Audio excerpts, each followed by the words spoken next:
गर्मी ने तीखे तेवर दिखाना शुरू कर दिए हैं। तापमान भी 41 डिग्री पार कर गया है।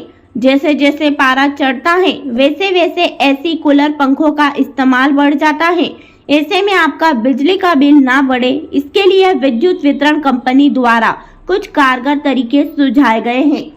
सिटी सेंटर जोन के मैनेजर सौरभ पांडे बताते हैं कि एसी इस्तेमाल करने वाले उपभोक्ता एसी के टेम्परेचर को 24 से 26 डिग्री पर सेट करें। इससे नीचे टेम्परेचर करने पर एसी के कंप्रेसर को ज्यादा मेहनत करनी पड़ती है। एसी ज्यादा देर तक चलता है, इसलिए बिजली भी ज्यादा खर्च होती है और बिल ज्यादा आता है।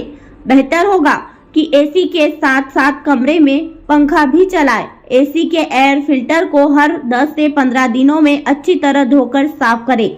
फिल्टर में धूल जमने में पूरी ठंडक नहीं मिलती और एसी ज्यादा देर तक चलाना पड़ता है। एसी वाले कमरों के खिड़की दरवाजे एसी चलने के दौरान मजबूती से बंद रखें। यदि दरवाजे खिड़कियों में झिर्रियां हो तो उन्हें थर्मोकोल आदि का इस्तेमाल करके सील कर दें। इसी तरह कूलर इस्तेमाल करने के लिए भी कुछ जरूरी सलाह कंपनी के अधिकारियों ने दी। उनका कहना है कि कूलर से पूरी ठंडक पाने के लिए जरूरी है कि कूलर जितनी हवा फेंक रहा है उतनी हवा कमरे से बाहर निकलने का भी पूरा इंतजाम किया जाए। कूलर के पेड यदि खराब हो गए हैं तो उन्हें बदलवा लें। कूलर के पंखे और पंप की ऑयलिंग ग्रीसिंग के साथ ही कंडेंसर की जांच जरूर कराएं। पुराने रेगुलेटर की जगह इलेक्ट्रॉनिक रेगुलेटर लगवाएं। इससे बिजली कम खर्च होती है। खराब कंडेंसर, बाल बेयरिंग इत्यादि को तुरंत बदलवा लें।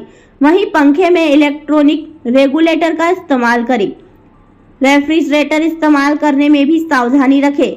रेफ्रिजरेटर का दरवाजा बार बार ना खोलें। दरवाजा बार बार खुलने या ज्यादा देर खुला रखने से कंप्रेसर को फ्रिज का टेम्परेचर बनाए रखने में ज्यादा मेहनत लगती है, जिससे बिजली की खपत अधिक होगी और बिल बढ़ेगा।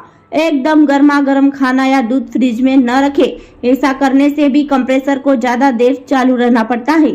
देखते रहिए हमारे साथ MP7 न्यूज।